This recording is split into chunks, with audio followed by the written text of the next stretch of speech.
Alexandre de Moraes como você nunca viu. No vídeo de hoje você vai ver cenas do passado do atual ministro do Supremo Tribunal Federal que certamente lhe farão pensar na seguinte pergunta: o que aconteceu nos últimos anos para que ele mudasse tanto assim? E não é do cabelo que eu estou falando. As mudanças são em relação aos pontos de vista, aos princípios defendidos e principalmente às ações tomadas. A história de Alexandre de Moraes já começa de maneira incomum logo no dia do seu nascimento. Moraes nasceu no dia 13 de dezembro de 1968, exatamente no mesmo dia em que foi decretado o Ato Institucional número 5, também chamado de AI-5 e conhecido como um dos momentos mais duros do regime militar no Brasil, pois dissolveu o Congresso Nacional, cassou mandatos de parlamentares, suspendeu direitos políticos e garantias individuais, entre outras medidas. Graduado em Direito pela Faculdade de Direito do Largo de São Francisco, da USP, e doutor em Direito do Estado, Moraes assumiu o cargo de promotor de Justiça do Ministério Público de São Paulo em 1991, após ter passado em primeiro lugar no concurso público. Exerceu essa função até o ano de 2002, quando pediu exoneração para assumir o cargo de secretário da Justiça do Estado de São Paulo, para o qual foi nomeado pelo então governador Geraldo Alckmin.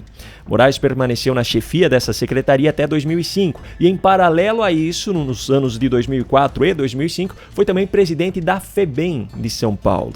Foi nesse contexto em que ele foi entrevistado no ano de 2005, no Roda Viva, como nas imagens que você verá agora. O Roda Viva entrevista esta noite Alexandre de Moraes, secretário de Justiça do Estado de São Paulo e também presidente da Fundação do Bem-Estar do Menor.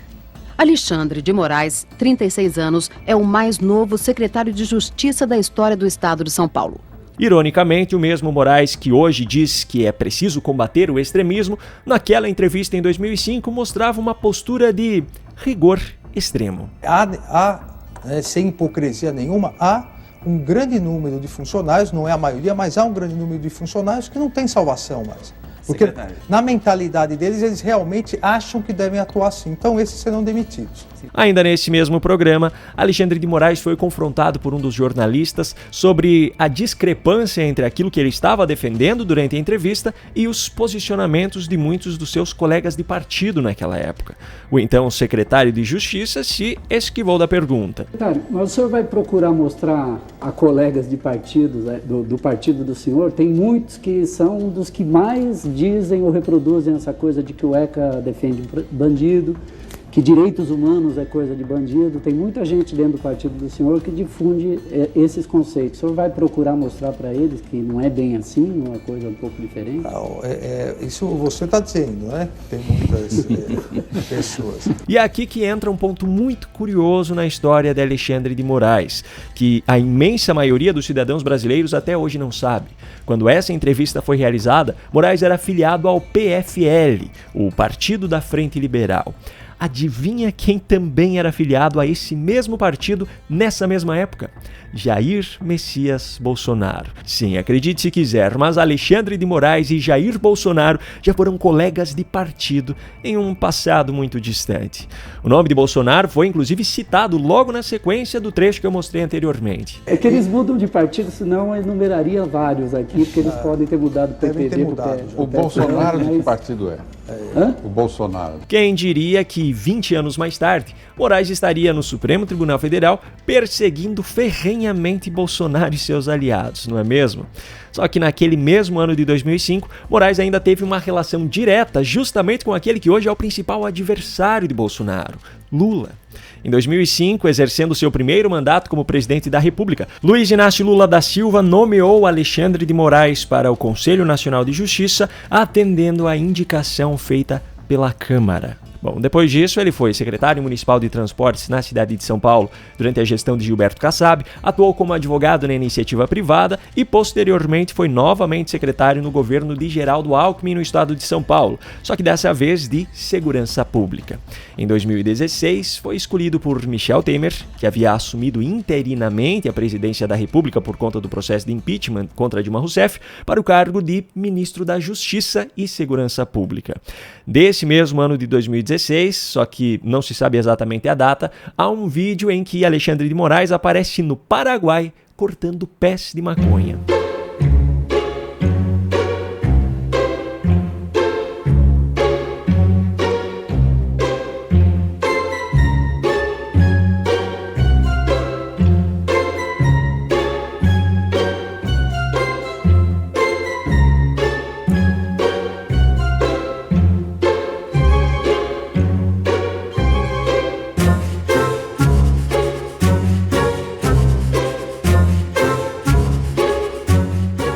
Pois é, só que alguns anos depois, no dia 3 de agosto de 2023, esse mesmo Alexandre de Moraes, já como ministro do Supremo Tribunal Federal, votou a favor da descriminalização do porte de maconha para uso pessoal.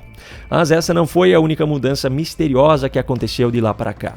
Em 2017, em um vídeo em que Moraes aparece em uma universidade respondendo perguntas, um estudante militante petista tenta lhe confrontar.